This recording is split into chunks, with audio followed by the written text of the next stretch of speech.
আসছে সপ্তাহের ঠিক আজকের দিনেই রথযাত্রা। আর রথযাত্রা মানেই জগন্নাথ, বলরাম, সুভদ্রা, পাঁপড় ভাজা আর রথ টানা।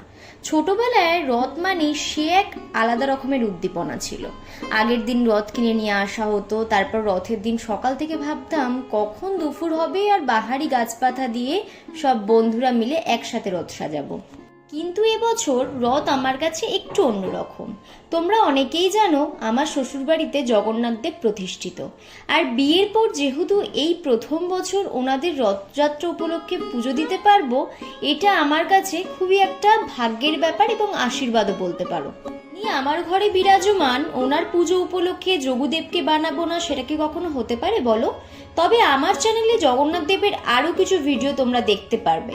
তার জন্য চ্যানেলটিকে অবশ্যই সাবস্ক্রাইব করে অল নোটিফিকেশনের বেল বাটনটা প্রেস করে দিও।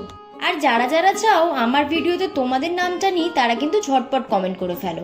তোমাদের সাথে কথা বলতে বলতে কিন্তু আমার যোগু দাদা একেবারে তৈরি। সবাই বলো জয় জগন্নাথ। দেখা হচ্ছে নতুন কোনো ভিডিও নিয়ে আগামীকাল। আজ তাহলে যাই, বাই।